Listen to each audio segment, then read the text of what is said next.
गुरु प्यारी साध संगत जी, प्रेम से कहिए धनंकार जी। आशा करती हूँ आप सभी संत सतगुरु माता जी के आशीर्वाद से बहुत खुश होंगे। दासी आपके लिए आज एक और नई साखी लेके आई है। आज की साखी का विषय है मूर्ख कौन। तो चलिए संतों जी, आज की साखी का आनंद लेते हैं। किसी गांव में एक सेठ रहता था। उसका एक ही बेटा था जो व्यापार के काम से परदेश गया हुआ था। सेठ की बहू एक दिन कुएं पर पानी भरने गई।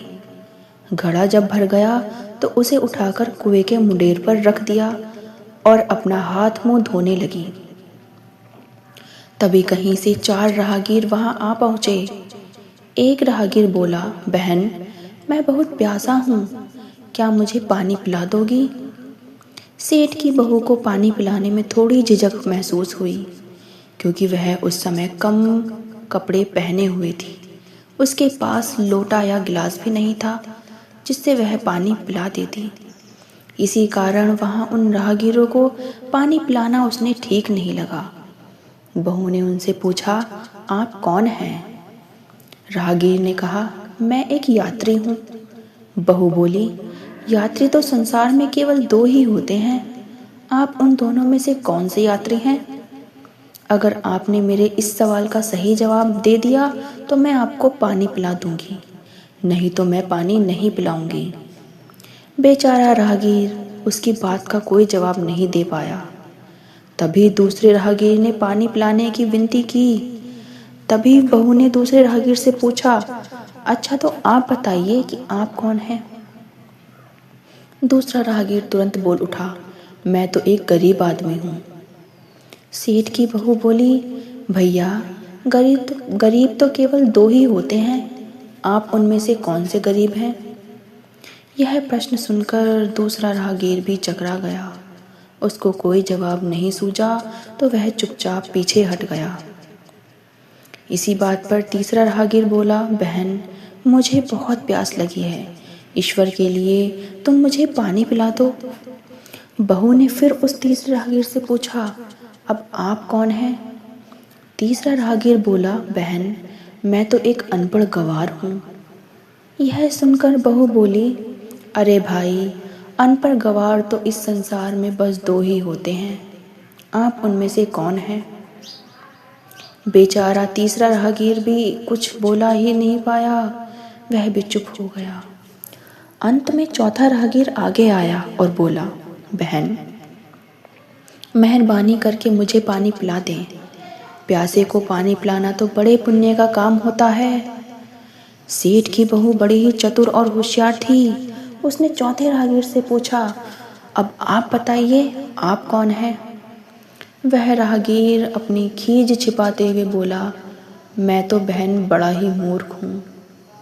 बहू ने फिर कहा, मूर्ख तो संसार में केवल 2 ही होते हैं, आप उनमें से कौन से मूर्ख हैं, जरा बताइए। वह बेचारा भी उसके प्रश्नों का उत्तर नहीं दे सका और चारों पानी पिए बगैर ही वहां से जाने लगे।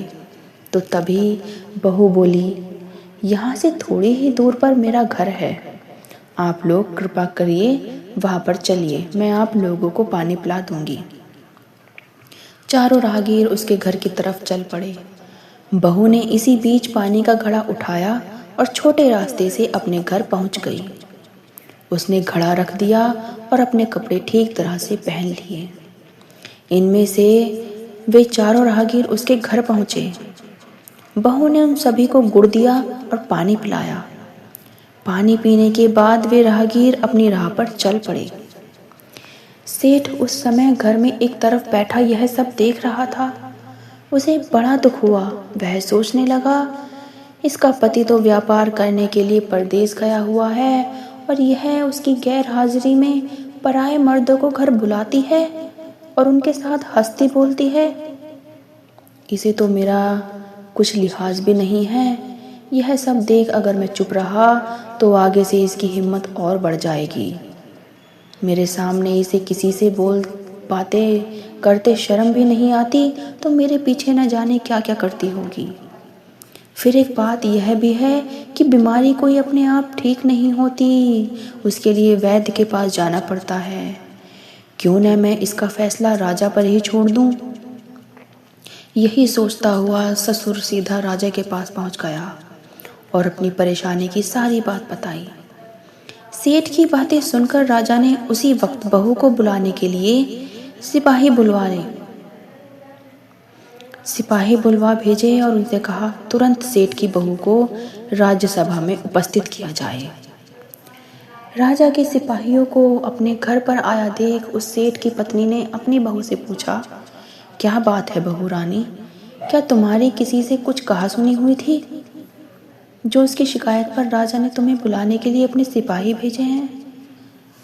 बहू ने सास की चिंता को दूर करते हुए कहा, नहीं सासू माँ, मेरे किसी से कोई कहा सुनी नहीं हुई, कोई लड़ाई झगड़ा नहीं हुआ। आप जरा भी फिक्र न करें। बहू ने अपनी सासू माँ को समझाते हुए कहा, आप जरा भी फिक्र न करें माँ, मैं अभी आती हूँ। सास को आश्वासन देकर सिपाहियों से बोली, तुम पहले अपने राजा से यह पूछकर आओ कि उन्होंने मुझे किस रूप में बुलाया है, बहन, बेटी या फिर बहू के रूप में, किस रूप में मैं उनकी राज्यसभा में आऊं। बहू की बात सुन सिपाही वापस चले गए। उन्होंने राजा को सारी बातें बताई तो राजा ने तुरंत आदेश दिया कि पालकी लेकर जाओ और कहना कि उसे बहू के रूप में बुलाया गया है। सिपाहियों ने राजा की आज्ञा के अनुसार जाकर सेठ की बहू से कहा, राजा ने आपको बहू के रूप में आने के लिए पालकी भेजी है। बहू उसी समय पालकी में बैठकर राज्यसभा में जा पहुंची। राजा ने बहू से पूछा, तुम दूसरे पुरुषों को घर क्यों बुला लाई जबकि तुम्हारा पति घर पर नहीं है? बहू बोली, महाराज, मैंने तो केवल कर्तव्य का पालन किया है। प्यासे राहगीरों को पानी पिलाना कोई अपराध तो नहीं है। यह हर गृहिणी का कर्तव्य है। जब मैं कुएं पर पानी भरने गई थी तब मेरे तन पर कपड़े सही नहीं थे और अजनबियों ने मुझसे पानी पीने के लिए कहा। इसी कारण उन राहगीरों को कुएं पर पानी नहीं पिला सकी। उन्हें बड़ी प्यास लगी हुई थी और मैं उन्हें पानी नहीं पिलाना चाहती थी। इसलिए उनसे मैंने मुश्किल प्रश्न पूछे और जब वे उनका उत्तर न दे पाए तो उन्हें मैंने घर पर बुला लाई और घर पहुंचकर ही उन्हें पानी पिलाना मैंने उचित समझा। राजा को बहू की बात ठीक लगी। राजा को उन प्रश्नों के बारे में जानने की बड़ी उत्सुकता हुई जो बहू ने उन चारों राहगीरों से पूछे थे।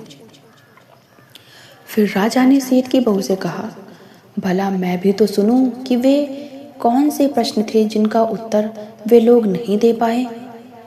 तो संतोष जी, इसी प्रकार से बहू ने तब वे सभी प्रश्न दोहरा दिए।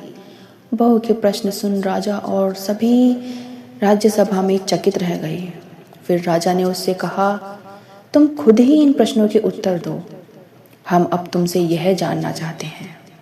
बहू बोली, महाराज, मेरी दृष्टि में पहले प्रश्न का उत्तर है कि संसार में सिर्फ दो ही यात्री हैं, सूर्य और चंद्रमा।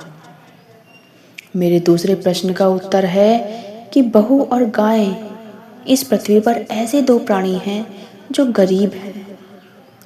अब मैं तीसरे प्रश्न का उत्तर सुनाती हूँ महाराज। हर इंसान के साथ हमेशा अनपढ़ गवारों की तरह जो हमेशा चलते रहते हैं, वे हैं भोजन और पानी। चौथे आदमी ने कहा था कि वह मूर्ख है और जब मैंने उससे पूछा कि मूर्ख तो दो ही होते हैं, तुम उनमें से कौन से मूर्ख हो, तो वह उत्तर नहीं दे पाया। इतना कहकर वह चुप हो गई। राजा ने बड़े आश्चर्य से पूछा, तो तुम बताओ, क्या तुम्हारी नजर में इस संसार में सिर्फ दो ही मूर्ख हैं? बहू बोली, हाँ महाराज, इस घड़ी इस समय मेरी नज़र में सिर्फ दो ही मूर्ख हैं। राजा ने कहा, तुरंत बताओ कि वो दो मूर्ख कौन हैं। इस पर बहू बोली, महाराज, मेरी जान बख्श दी जाए तो मैं इसका उत्तर दूं। राजा को बड़ी उत्सुकता थी यह जानने की कि वे दो मूर्ख कौन हैं। उसने तुरंत बहू से कहा, तुम निसंकोच होकर कहो, हम तुम्हें वचन देते हैं कि तुम्हें कोई सजा नहीं दी जाएगी। बहू बोली, महाराज मेरे सामने इस वक्त बस 2 ही मूर्ख हैं। फिर अपने ससुर की ओर हाथ जोड़कर कहने लगी, पहले मूर्ख तो मेरे ससुर जी हैं, जो पूरी बात जाने बिना ही अपनी बहू की शिकायत राज दरबार में की। अगर इन्हें शक हुआ था तो यह पहले मुझसे पूछ लेते, मैं खुद ही इन्हें सारी बात बता देती। इस तरह घर परिवार की बेइज्जती तो नहीं होती। ससुर को अपनी गलती का एहसास हुआ। उसने बहू से माफ़ी मांगी। बहू चुप रही।